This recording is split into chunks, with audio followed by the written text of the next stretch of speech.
Hi everyone. If today is the first time you are coming across my video, I teach about how to draft pattern and how to sew. So today I'll be posting how to cut and sew bubu, all right? So I'll be working with three materials. One, Mikado silk, second one is damask, and the third one is paper stay, the light paper stay, okay? Oh yeah, now let's go. So here is my Mikado fabric. I'll be working with 3.5 yards of Mikado. So it feels hard when you touch it. So I'm working with the ordinary Mikado, the non-shining one. So here is my damask. I'm working with 1 yard of damask with 3.5 yards of Mikado. So the next thing to do is to fold your fabric into four. So you fold your fabric into four and you pin it. You pin everything together. You pin both the center front and the side. You make sure you pin everything together so it won't scatter. You pin both. You pin everything together. You pin everything together. So when you finish pinning it, it's going to look like this. And don't forget you fold it into four. So when you fold it into four, the center front is going to look exactly like this. So you pin everything. So when you don't pin in, the next thing is to get our length, our gown length. So from the top, I'm going to measure down 58 inches is the actual length of the person I'm working with. So plus 2 inches allowance for folding at the down, making it 60. So 16 inches is the length of this particular gown.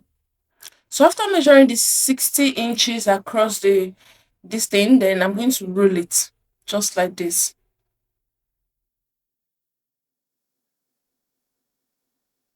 So after rolling it at the down, the next thing is to come up and measure the sleeve.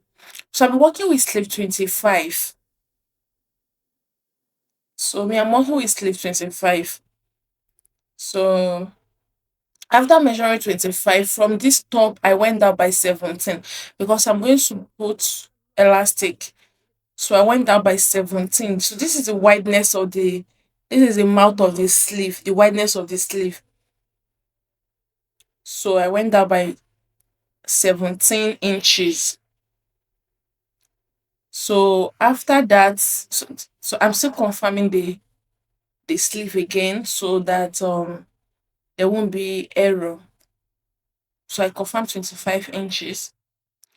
So the next thing to do is to divide the your hip measurement into four. Then I added 5. So my hip measurement into 4, then plus 5. So because I want this gown to be free. So if you don't want yours to be that free, you might reduce the amount of allowance you'll be adding to it. So you might have 3, and if you want it to be very, very free, you might add 6, 7.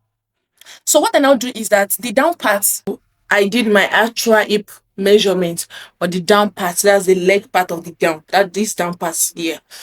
So now coming back to the armhole part, I curve the armhole just like this. So after covering the armhole just like this, so the next thing is to trim it out. So I trimmed it out.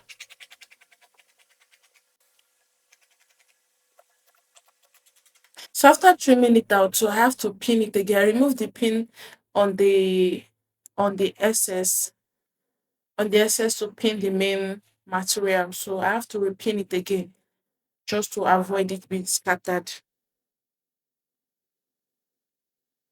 So the next thing I went back to the sleeve and I had 1 inch allowance for folding for elastic. So I had 1 inch allowance for folding it. Remember that I said it's going to have elastic, right? So yes, that's my 1 inch allowance for the elastic. So the next thing I do is I went to the neck, then I measured 3.5 inches wideness, and I measured 2 inches depth. So the 2 inches depth is for back. So the wide inches, or 3.5 inches is for the wideness. So then I went down again by inches. I went down by 7 inches.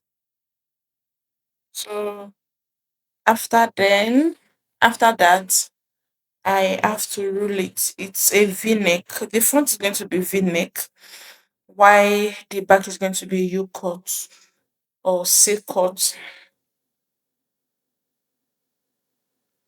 So the next thing I do was to cut the first. Not this, please, not this. You cut the 2 inches out first. You cut the 2 inches out for just like what I just did here. Then you notch it. Then you notch it. So after notching, the reason why I notch it is to when I open it, so I'll be able to recognize the shoulder. So after notching it, you open it just like this, just like as I'm opening it like this. Then after opening it, you reset it. Because you want to cut the V front out, because if V is going to be only at the front, not at the back, so that I won't do mistake and cut both back and front together. So you see, after separating it, it's going to give you something like this. Then you pin that particular place I notched earlier. So you put both sides together just like this and notch the both sides. So both sides is going to touch like this, then you pin it together. So you need to give you something like this. So you see, so it's going to give you something like this. Then the next thing is now to cut it out. So I'll just cut the V out. So this way is only front that's going to be V, not both front and back.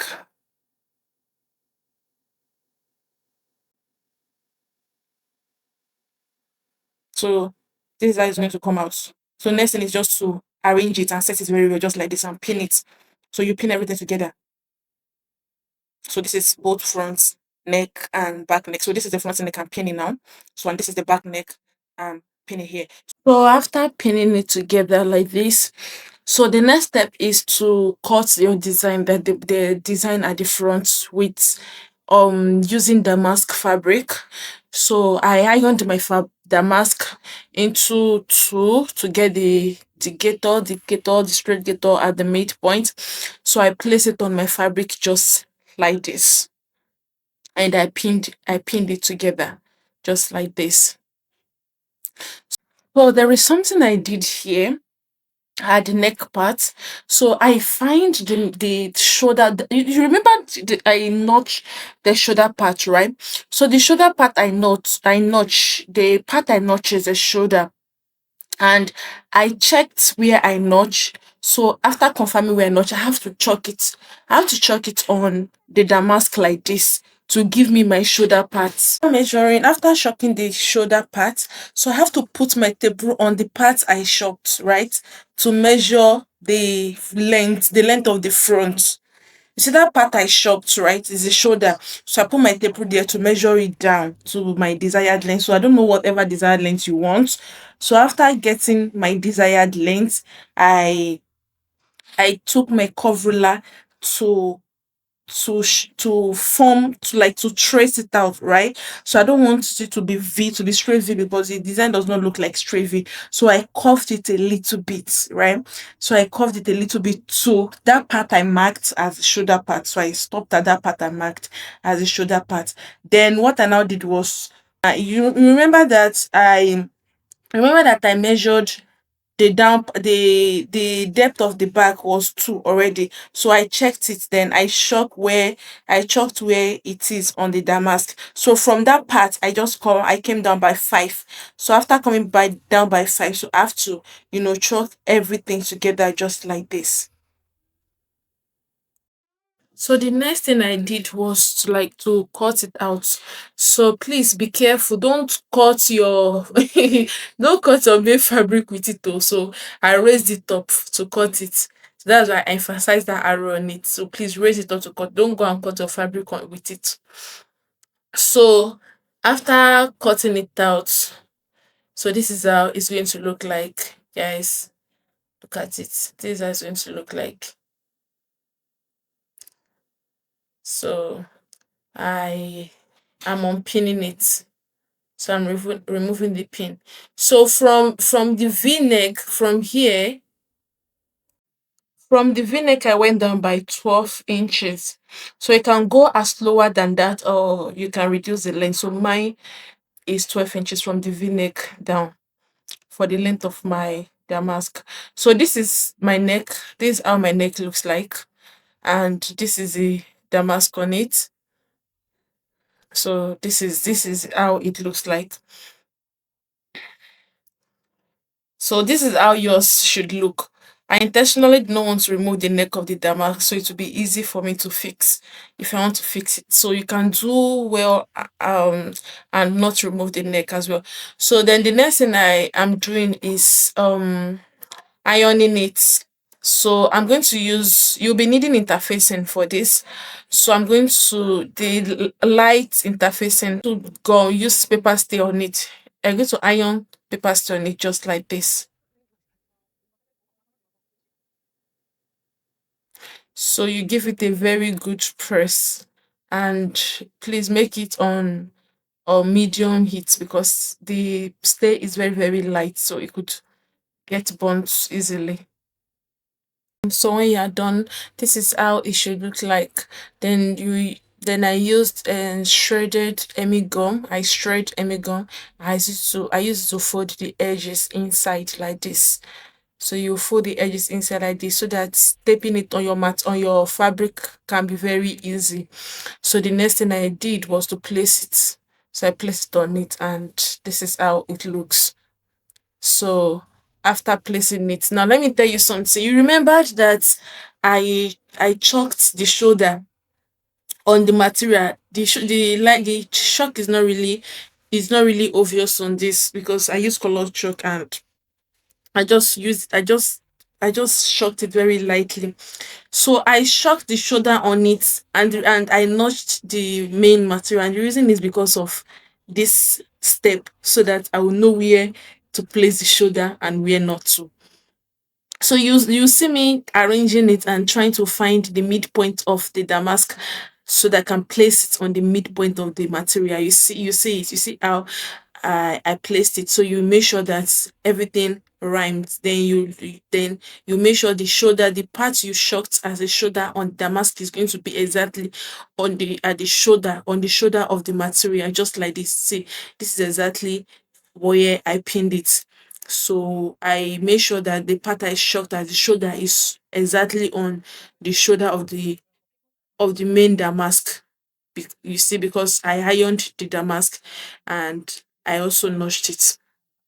So when you do this, trust me, your work is going to be 100% neat. There will not be problem of maybe it does not rhyme or is shifting or does not correspond. No, it's not going to happen. Just follow my step. Just follow this tutorial step by step. So then the next thing is just to sew it round. Sewing will be easy because I've already pinned it. You see me pin it, so I've already pinned it. So you're going to sew it round, to turn it.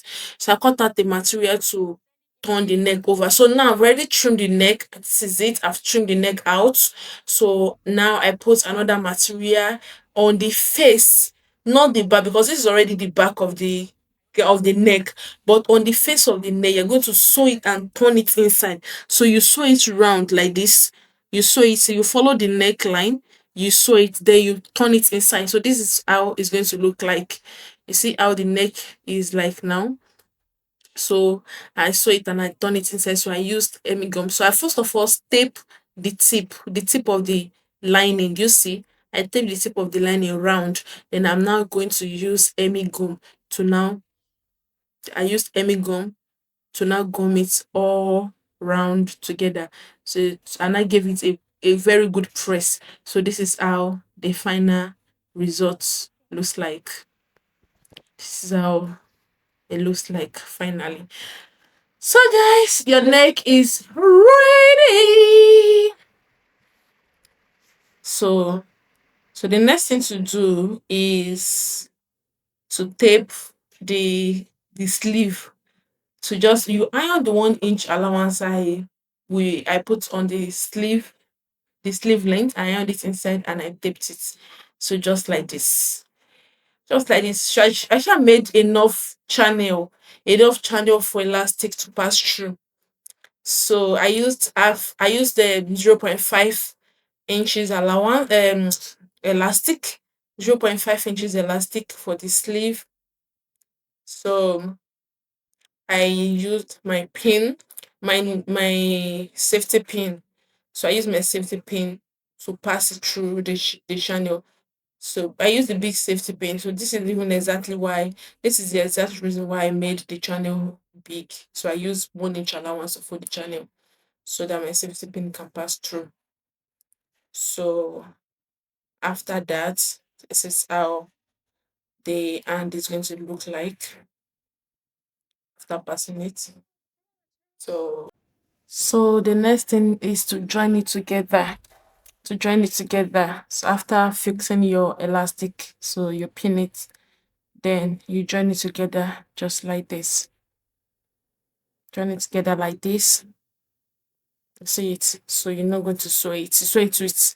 So I'm sewing mine with 1 inch because I'm still going to weave it. So I'm going to give it inner weaving. So then at the down part, I'll fold it by 2 inches. So fold it in by 2 inches. So that's all. Your bubble is ready. And if you wish to put this front slits here, you can as well slit it. Bye guys.